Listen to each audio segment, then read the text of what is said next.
सिंधिया को उनके गढ़ में हराने की तैयारी में जुटी कांग्रेस ने सिंधिया के विरोधी को सौंपी बड़ी जिम्मेदारी। ग्वालियर में ही सिंधिया को घेरने का प्लान तैयार। खड़गे ने मध्य प्रदेश कांग्रेस के नेताओं के साथ साथ किया मंथन। मध्य प्रदेश में विधानसभा चुनाव की तैयारी हो गई है।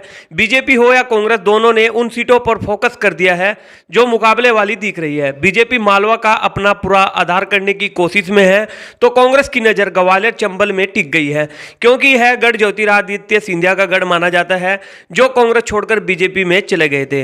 2018 के चुनाव परिणाम भी बता रहे हैं, यहां बीजेपी की हालत पतली है। सिंधिया ने जब कांग्रेस छोड़ी तो यहीं के सबसे ज्यादा विधायक बीजेपी में चले गए थे। 2020 में सिंधिया ने जब कांग्रेस से बगावत की तो यहां के 16 विधायकों ने कांग्रेस छोड़ दी थी, इस्तीफा देकर बीजेपी में शामिल हो गए थे। अब यहां समीकरण बदल गए हैं। कांग्रेस के पास 26 से घटकर 10 रह गए हैं। जिन कांग्रेसी विधायकों ने इस्तीफा दिए, उनकी सीटों पर फिर उपचुनाव कराए गए। उपचुनाव हुए तो बीजेपी ने सभी को टिकट दे दिया।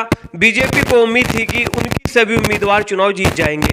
कांग्रेस के जो विधायक इस्तीफा देकर पार्टी में आए थे, उनका अपना आधार था। सिंधिया के साथ साथ बीजेपी का अपना वोट था। सिंधिया के कांग्रेस छोड़ने के बाद इस क्षेत्र में कोई भी बड़ा नेता नहीं बचा था, लेकिन कांग्रेस ने अपने कमजोरी को अपना ताकत बना लिया और पूरी एकजुटता के साथ मैदान में उतरी।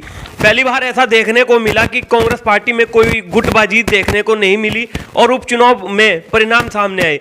बीजेपी की उम्मीदों को झटका लगा। 16 में से बीजेपी 9 सीटें जीत पाई, 7 पर कांग्रेस फिर जीत गई। उपचुनाव में आमतौर पर माना जाता है कि सत्ताधारी का उम्मीदवार जीतता है। इसमें बीजेपी को बराबरी की टक्कर नहीं दी, जबकि 7 सीटें उनसे छीन ली। उपचुनाव के बाद भी बीजेपी के पास 16 सीटें थी। बाद में बीजेपी ने बसपा विधायक संजीव को भी अपने पाले में ले लिया।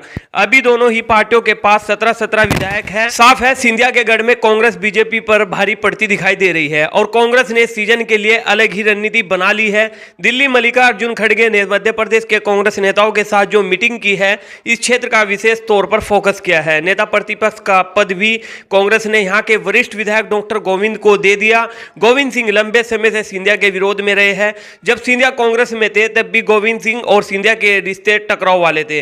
सिंधिया गोविंद सिंह के रिश्ते कितने खराब थे, इसका अंदाजा इसी बात से लगाया जा सकता है कि 2019 के लोकसभा चुनाव में जब भिंड सीट पर बीजेपी को जीत मिली, तो भिंड जिला कांग्रेस कमेटी, जिसमें सिंधिया के खास थे, उन्होंने सर्वसम्मति से प्रस्ताव पास किया था। TTC news report.